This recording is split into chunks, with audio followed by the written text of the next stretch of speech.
Welcome to Southern Trace Camping, where today we're coming to you from Lake Catherine State Park, located just outside of Hot Springs, Arkansas. Now this is pulling into the park. You're going to notice this red sign right there in that Y. And that sign is saying to the visitor center and check-in. And when I first started pulling through here, thought, man, this doesn't look good. Am I pulling into a dead-end area? But you're not. As you come around this little curve, you'll start to see the RV parking here on the left. Now this is a tight area, and you can get trapped in here for a little while depending on traffic, but that's your main office and check-in area.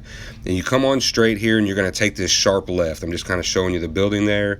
Then we take this left. This is a sharp turn. Notice the little ditch there to your left where all the trailers have drug through there.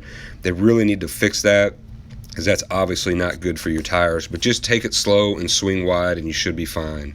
What this does is it goes back up and comes back into where that red sign was at, where the Y in the road was, and leads you back into the park.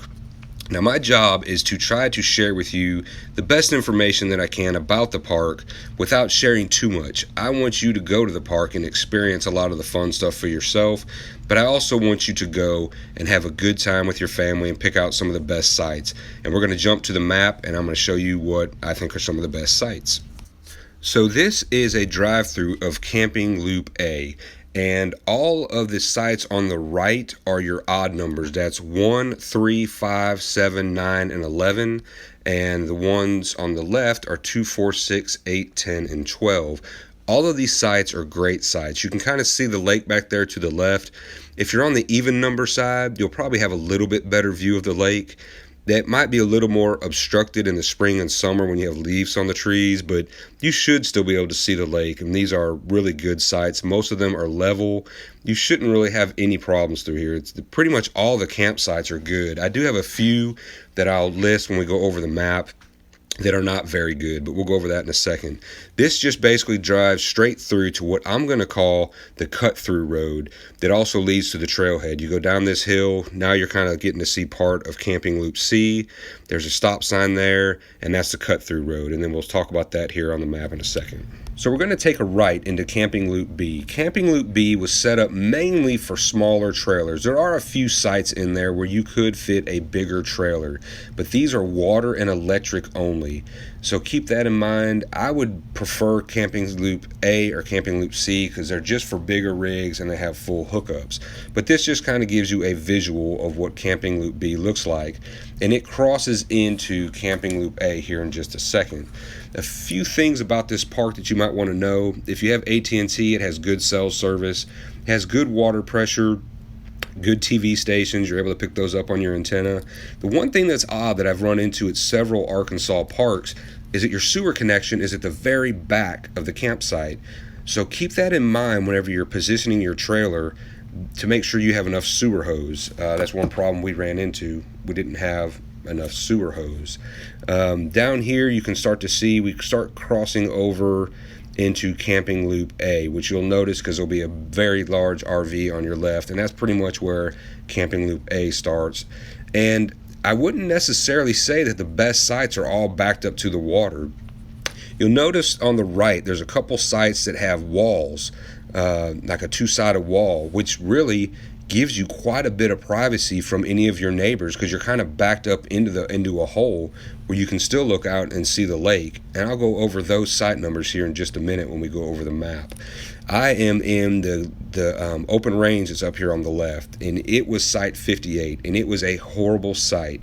It had water running through it the entire time. There was a tree that was right in the way of putting out my outdoor kitchen stuff, and I had to park way far forward. I had 3 sewer lines and still didn't have enough to reach the sewer connections. So anyway, I'll go over that here in just a second. Also, at the top of this hill, you're going to notice there's a little road to the right, and that leads to the cut-through road, and that will be important here in a second. That's right there's a little cut-through road, and that's important, and I'll go over that on the map here in just a second. Now, if you've never been to Lake Catherine, it is a beautiful park. It has some great trails. The main one we did leads to the waterfalls, which is a lot of fun also. We had a huge storm the night before, so the waterfalls were just roaring pretty good. But if you have the chance, you've never been to Hot Springs, go to Hot Springs. and check out the Arlington Hotel. Just walk in the lobby, and from there you're pretty much in the mix of all the old bathhouses, which a lot of them, I think all of them, are free. Which, real quick, this is just your turnaround for Loop A, and it brings you back out.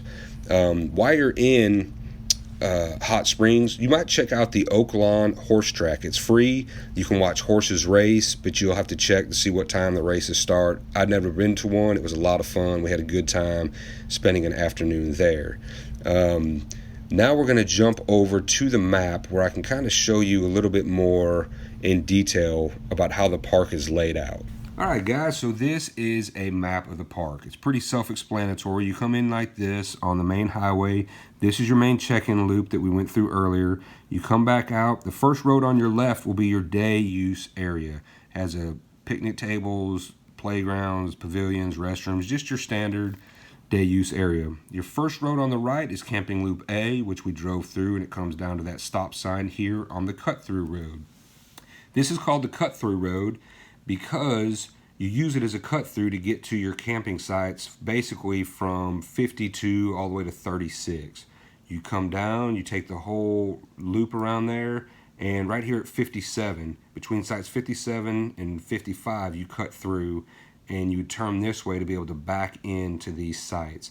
Don't worry if you missed a cut-through road. You can still go through Camping Loop B to get where you're going, but you'll just have to go down and do your cul-de-sac and then back into these sites. I think they try to get you to stay away from this area if you have big rigs because it is a little bit tighter, and if people are parked in the wrong area, you could find yourself kind of locked up there.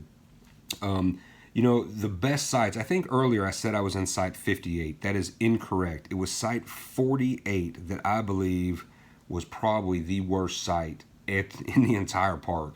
Had a lot of water that it held the entire time, had trees placed to where you could either put out an awning, where you couldn't put out an awning, or a slide out or outdoor kitchens if you were backed in all the way. So you had to back in just far enough to where your truck was sticking out in the road and unhook in order to use all of your outdoor kitchens, slide outs, and awnings and stuff. And just the amount of water that ran through there. Of course, that would be the one that I would pick. Would be the one that was basically a swamp site, but it was the worst site. Another site that held water was site 50, and a site that was a little bit concerning was 54. The site itself was very level and the pad was level, but you have to back your truck down a little hill, and it's not super bad, but your truck is going to be pointing uphill while your trailer is level. So it's still a doable site. Just know that about that site. My favorite ones were really site 45 and 47 because they were some of the sites that had the walls around them, and really that secludes you where your neighbors on either side can't really see you. And it was the same with sites 1 and 3. They just really were.